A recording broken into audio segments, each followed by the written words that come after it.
Doctors of Reddit, what is the most unethical thing you have done or you have heard of a fellow doctor doing involving a patient? My best friend's mother, Rola, is from Lebanon. When Rola was a young girl, she got pretty badly injured and went to the hospital. The doctor then proceeded to tell Rola's mother that she had passed away due to the injuries. She did not believe her and soon discovered Rola locked in a closet, waiting to be presumably sold into slavery.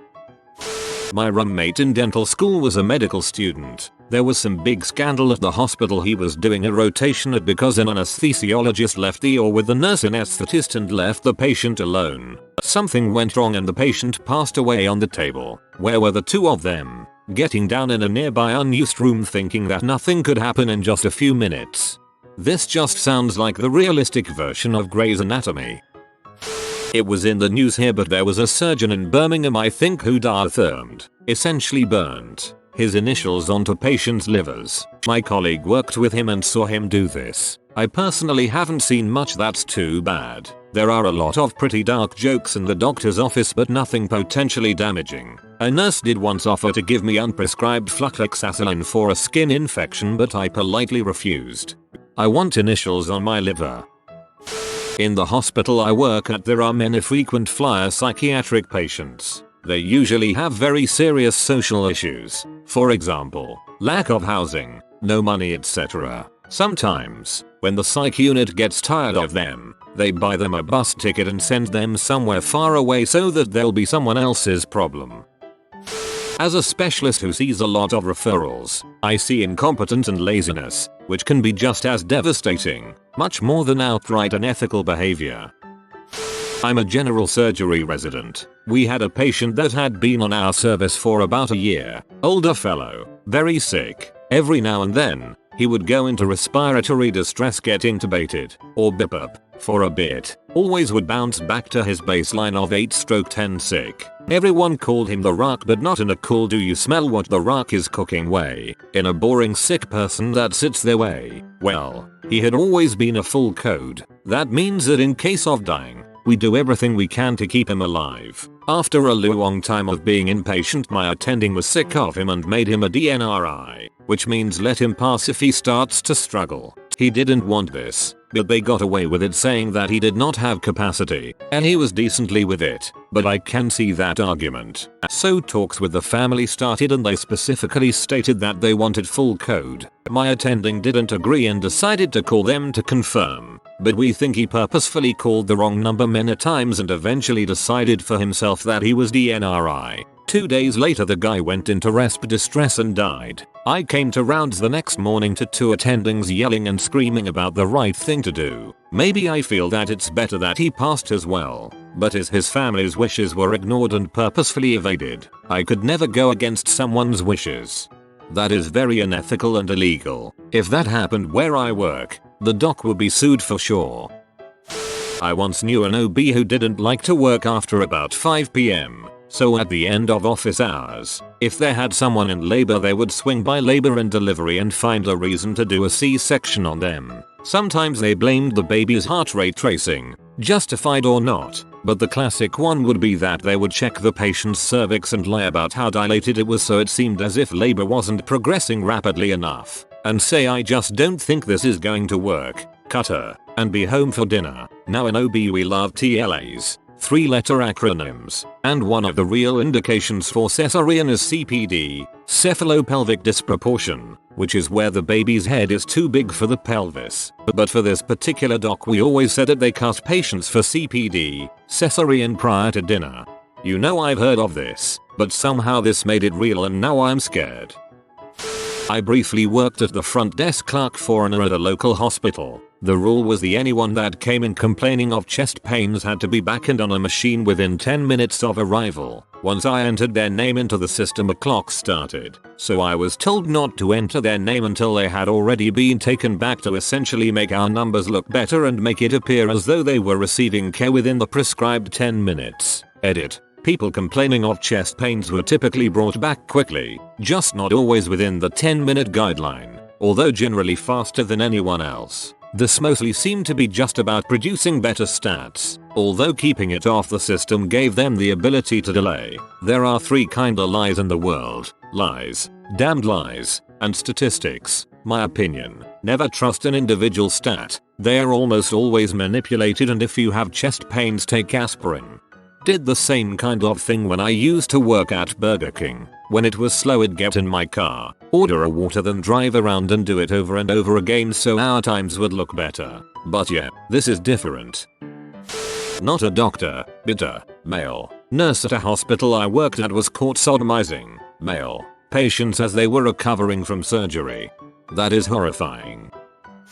A Canadian doctor hired a prostitute to come to his office and bill the public health insurance for treating her.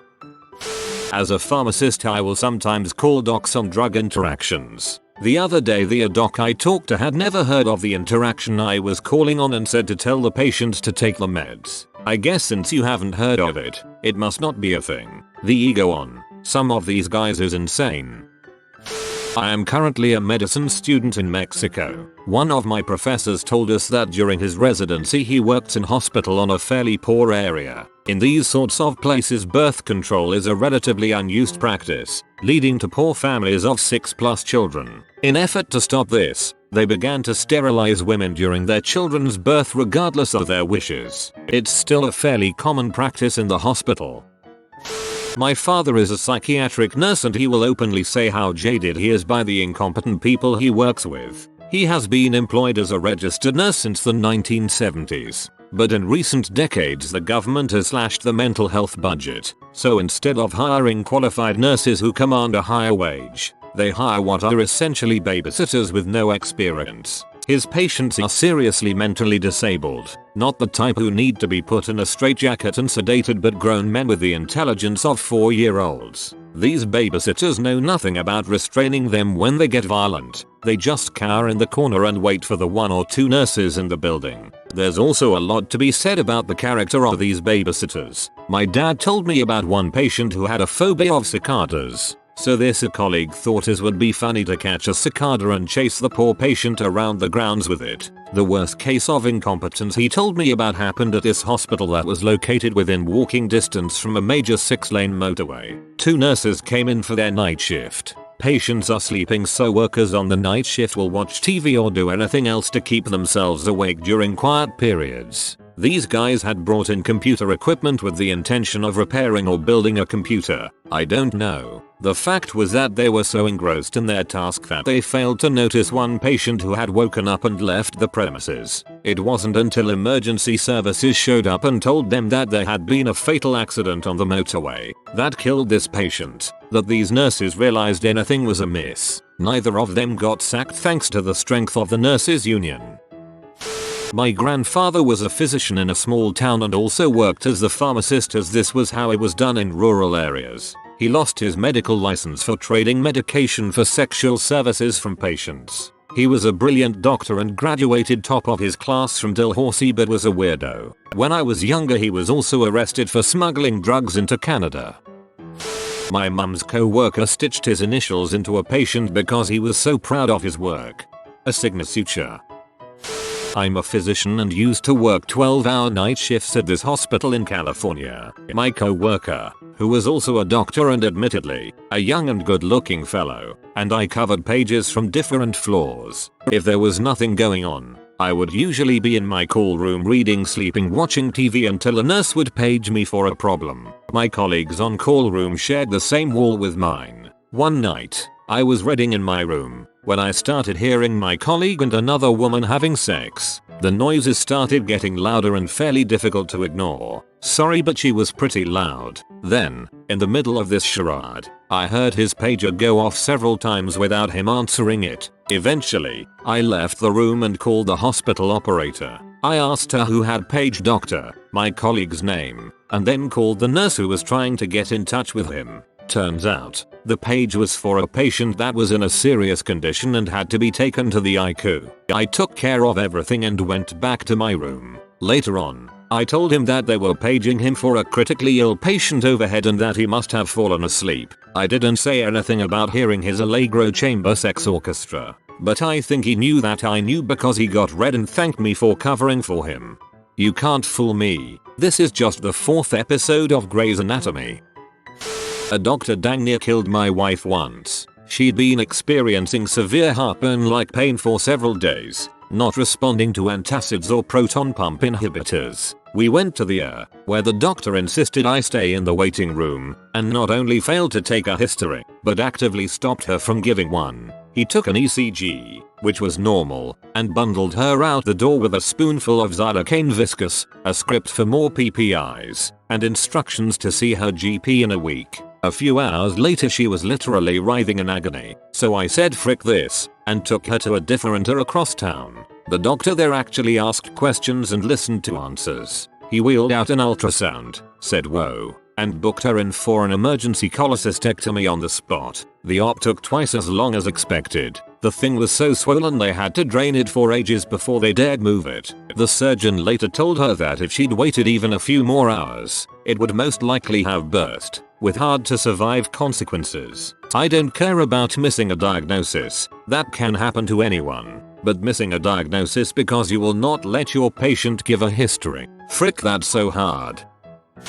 From a patient perspective, I still have trouble with this one. I was getting a severe wound on my shin cleaned off debris with a scrub brush. The doctor for some reason wasn't wearing any face protection and managed to splash wound juice into her mouth. Her response was a PFFBTPLBBFTPBFFFTT. I got your juices in my mouth. I was horrified. Never returned.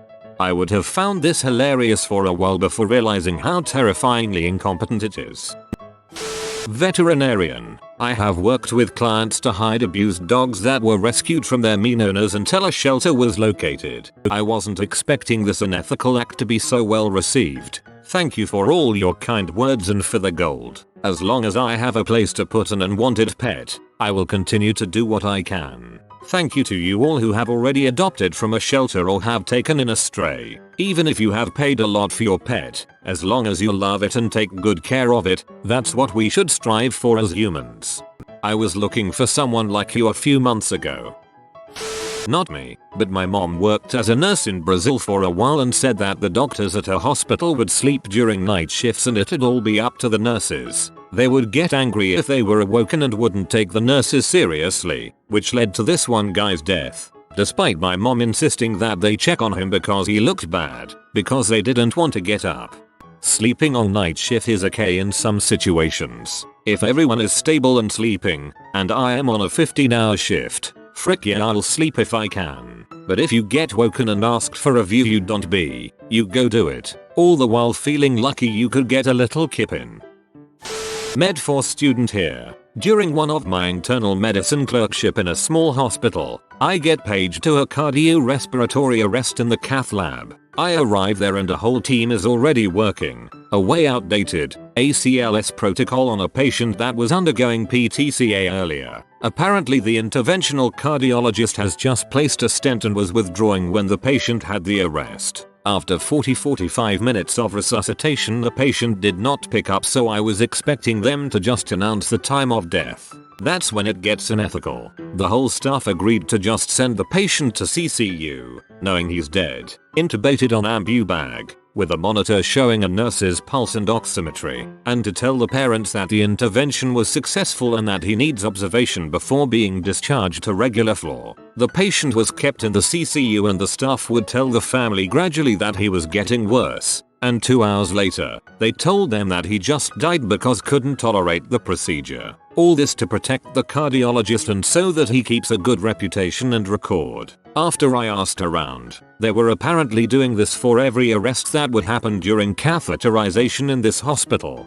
Definitely saw this as a nursing student in the OR, specifically one doctor, who'd operate on the ancient patients that no one else would touch, without special precaution. They'd all die in recovery, never on the table. We started scheduling the fragile ones for days he wasn't there.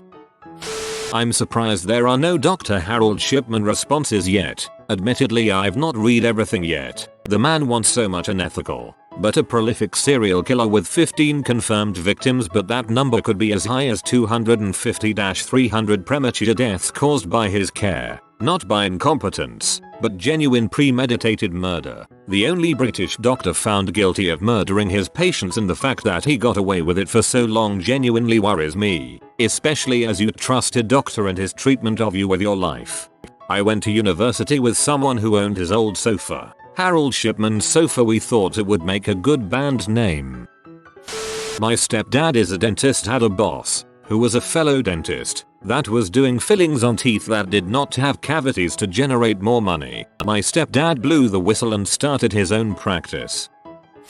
I'm not a doctor, but a friend of mine's dad got diagnosed with colon cancer a while ago. They treated that and then the cancer spread to his liver. He had an operation to remove 60% of his liver, but not too long after the procedure they found cancer in his lungs. But here is the twisted part. He went to a different cancer center following the procedure, and they found that he had cancer in his lungs all along. That's right. It said on file that the hospital he went to previously knew he had colon and lung cancer at the same time, for 3 months, and were never going to tell him. They intentionally were keeping it from him. The man is interested in pursuing a lawsuit. I for one think the whole situation is awful. The cancer center said had they treated the colon and lungs at the same time, he would have been better. An OB in MD was caught wearing a secret camera on his jacket and filming his patients' lady parts without their permission. When he was caught, he went home and killed himself. The worst thing I've heard of a doctor doing. My mother says that while she was an intern at a hospital, a doctor didn't deliver a baby properly and ended up breaking the baby's neck. He and his supervisor tried to get my mother to take the blame, since she would only be reprimanded while he would lose his license. She refused. Hardly unethical but weird. I was trying to get a diagnosis on discomfort in my balls. Doc didn't wear a glove when he made his inspection. Totally smelled his fingers when he thought I wasn't looking. When I was a young kid and first discovering the joys of Google, I thought it would be fun to search my surgeon father's name. One of the first results led me to a tabloid article about a nurse who was operating within his department, who kept killing off patients in some twisted angel of death perceived mercy killings. I was 9. My doctor acquaintance bragged about making out with one of his patients immediately after she told him about being domestically abused. What? Boy, this story needs to be fleshed out, although I'm sure I'll regret asking. My mom worked in a pediatrician's office as a receptionist. Their doctors had special codes for chart notes. But ugly baby. They had more for things like noting the mom was an insufferable bee. I don't remember specific abbreviations, but I can ask my mom later. After working in a pediatrician clinic during my medical student rotations, I will have to say that knowing which parents are challenging before going into the room is a good thing. Kiddo still gets the same treatment, but the way I interact with the parents will differ. This happened when I was a medical student working in the air. This 20-something male was drunk driving and crashed his car into an elderly couple, causing them to require emergent surgery. He was belligerent and walking around naked in the trauma bay. Nurses were trying to get him to calm down and stay in his room and stop yelling. He was calling the nurses B and asking to go to the bathroom, so they gave him a urinal. As he was urinating, my attending went up to him and said, "I want you on that bed right now." He said, "Frick you," so my attending knocked the urinal out of his hand. Pies went flying all over the room. He picked him up and threw him on the bed and pushed some rocuronium through his IV to paralyze him. Then he seemed to take his time with intubating him, letting his O2 sat get down into the 40s before finally letting him breathe again. I don't know what ended up happening to the guy in the long run. Turns out he had just broken up with his girlfriend and went on a drinking binge. He deserved to be punished for what he did, but I don't think he deserved to be forcibly intubated for no reason other than causing a scene. I've broken up with a few girlfriends. Usually, I quietly sit at home and consume nothing but wine and pizza for a week. 2. If I really loved her, at no point did I get shithoused and put 2 senior citizens in the hospital and then cuss at the medical professionals trying to attend to me.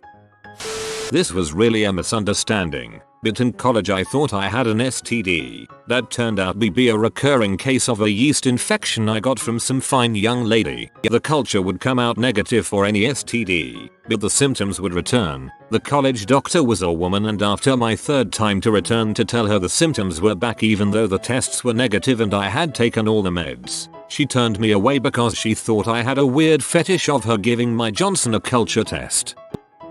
Not a doctor, but a cousin of a bandmate came to a festival with us and proceeded to drink 2 bottles of whiskey. Neat. Jump over a campfires with an axe. kick over a pushchair with a baby inside, and fall on top of it, and have a blazing row with the mother before passing out halfway into his tent. We were woken up by security asking if we knew him and what time he would be awake so they could kick him out. Following an extended period of guard duty, he was woken and evicted, at which point he decided to drive home to get ready for work as a doctor the next day. Edit. It seems children at festivals is a subject people feel passionate about. For the record, it was a relatively family-oriented festival. Read. New Age Hippie, UK. But I also have major concerns about the number of unsupervised children at the festivals I've been to, and the level of frick their responsible adults are. Festivals can be an amazing experience for children and families, but picking the appropriate festival and being a good parent, i.e., not getting fricked, making sure your child is safe and having fun, is important. Maybe he was a rug doctor, and he was steaming mad at dirt. I had what I thought was pilonidal cyst, large cyst that forms at the top of your butt crack. I was in a lot of pain and couldn't even sit down. Went to the first little doc in a box urgent care center I could find, and they deemed it a really bad ingrown hair, but agreed to my pleas to lance it to relieve pressure. I'm rather hairy, like, my hairline starts at my forehead and doesn't stop till my ankles. In many people's eyes, not a pretty sight. I may mention that at the time of my visit, it's like 0730. First patient of the day, me and my giant ingrown follicle on my hairy butt. How the poor doctor and her nurse had to start their Monday morning. I go into the tiny OR, strip down, put on a gown, and they come in and get to it. I bled profusely, EpiPen be damned. My entire butt, crotch, and lap area were completely covered in blood and pus. The ingrown hair was massive, and formed an L-shaped pocket that was putting pressure on my tailbone. They stuff medicated gauze in the cut,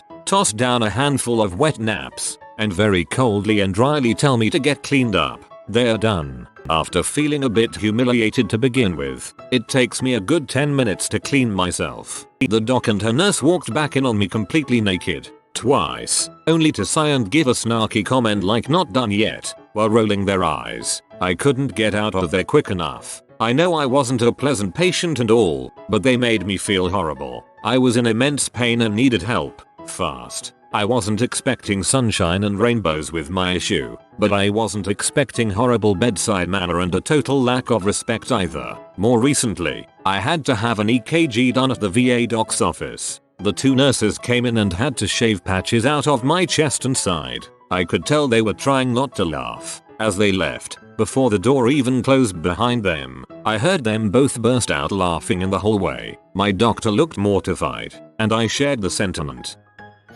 My stepdad slept with some of his patients. I have no idea what the context or number is. Purple bananas, like for good luck. If you are new to the channel, you can subscribe. I publish new videos every day. Until then, check another video.